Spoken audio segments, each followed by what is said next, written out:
जिंदगी में खुश रहना कितना जरूरी है ये तो हम सभी जानते हैं। लेकिन इसके बावजूद भी हम ज्यादातर समय दुखी ही रहते हैं, साथ ही दूसरों को भी दुखी रखते हैं। क्योंकि जब हम खुद ही खुश नहीं रहेंगे तो हम दूसरों को खुश कैसे रख सकते हैं। दोस्तों, आज की ये मोटिवेशनल कहानी आपको खुश रहना और साथ ही दूसरों को भी खुश रहना सिखाएगी। तो इस कहानी को बिना स्किप किए पूरा देखें और ध्यान से सुने। वादा करता हूँ इस कहानी को सुनते सुनते आपकी अंतरात्मा तक खुश हो जाएगी। तो चलिए कहानी को शुरू करते हैं। बहुत समय पहले की बात है। नॉर्थ चाइना में 3 साधु रहा करते थे। उनका नाम किसी को नहीं पता, क्योंकि उन्होंने कभी अपने बारे में किसी को कुछ नहीं बताया। चीन में आज भी उन्हें बस 3 हंसते हुए साधु के नाम से जाना जाता है। वे तीनों साधु हमेशा एक साथ रहते थे और गांव-गांव घूमा करते थे। वो जिस भी गांव में जाते, वहां की बाजार के बीचों बीच खड़े होकर जोर जोर से हंसना शुरू कर देते थे। उनकी हंसी को देखकर लोगों का ध्यान उनकी तरफ खिंचा चला जाता और धीरे धीरे उनके चारों तरफ एक बड़ी सी भीड़ इकट्ठा हो जाती। वे इतनी एकाग्रता और संपूर्णता के साथ हंसते कि उनकी हंसी देखकर सारा गांव हंसने लग जाता। और जब पूरा गांव हंसी के समुद्र में डूब जाता तो वे दूसरे गांव में चले जाते। वे ना तो कुछ बोलते थे और ना ही कुछ उपदेश देते और ना ही कोई शिक्षा। वे जहां भी जाते अपनी हंसी से ऐसा माहौल बना देते कि लोग अपने सारे दुख दर्द भूलकर बस हंसने लग जाते। पूरे चाइना में बस उनके बारे में ही बातें होने लगी। जब भी उनसे उनका नाम पूछा जाता तो वो सिर्फ हंसते थे और इसी वजह से उनका नाम 3 लाफिंग मॉन्क्स पड़ गया। वो साधु इस तरह से हंसते थे जैसे कि उन्होंने इस संसार की खुशी को या भगवान के मजाक को समझ लिया हो। और उन्होंने सिर्फ अपनी हंसी से पूरे चाइना में इतना आनंद फैलाया जितना आज से पहले कोई नहीं फैला पाया। पूरे चाइना में घूम घूम कर लोगों को हंसाते हुए समय के साथ वे तीनों बूढ़े हो गए। और एक रात जब वे एक गांव में ठहरे हुए थे तो उन तीनों साधु में से एक साधु की मौत हो जाती है। ये खबर सुनकर पूरा गांव दुखी हो गया। गांव वालों को लगा कि शायद आज के दिन वो 2 साधु जरूर रोएंगे और यही देखने के लिए हर कोई उनसे मिलने आया। जब सुबह हुई तो पूरा गांव इकट्ठा हुआ, लेकिन वो 2 साधु तीसरे साधु के मृत शरीर के पास बैठकर जोर जोर से हंस रहे थे। ऐसी हंसी जैसी उन्होंने आज से पहले कभी ना हंसी हो। गांव के कुछ लोगों ने उन्हें समझाने की कोशिश की कि यह आपका साथी था और इसकी मृत्यु पर आपको हंसना नहीं चाहिए।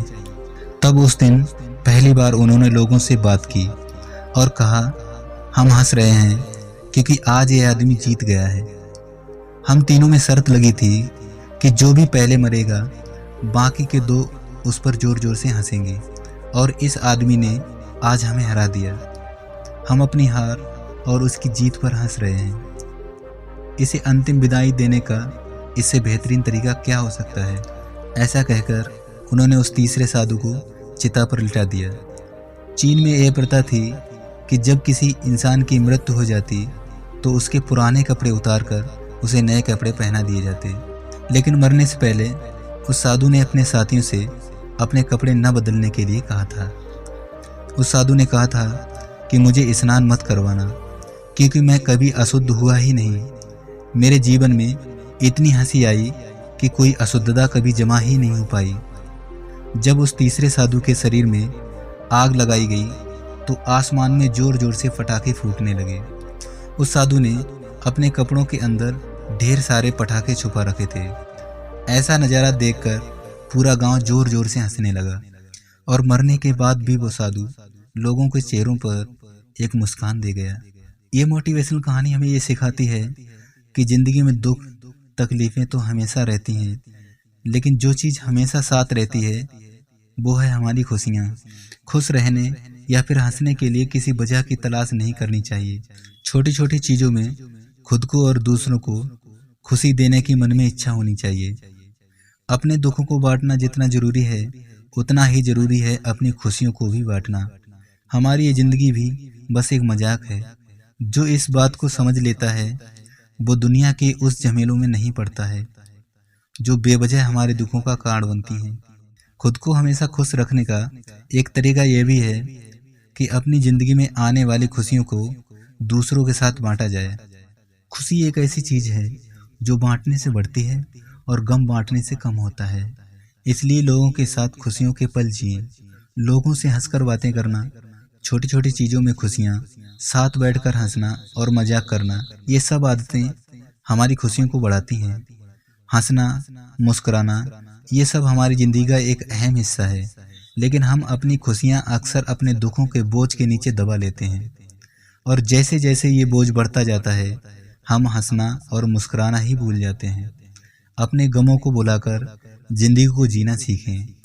छोटी छोटी बातों में मुस्कुराना सीखें, क्योंकि जिंदगी खुशियों के सहारे अच्छी कटती है, ना कि दुखों के सहारे। इसलिए जिंदगी में खुशी की तलाश करो, हंसो और खुशियां बांटो। दुख तो जिंदगी का हिस्सा है, वो तो ना चाहकर भी आएगा। So be happy yourself and make others happy. दोस्तों, ये कहानी आपको अच्छी लगी हो तो वीडियो को लाइक करें और कमेंट में नमो बुद्धाय लिखना ना भूलें। धन्यवाद।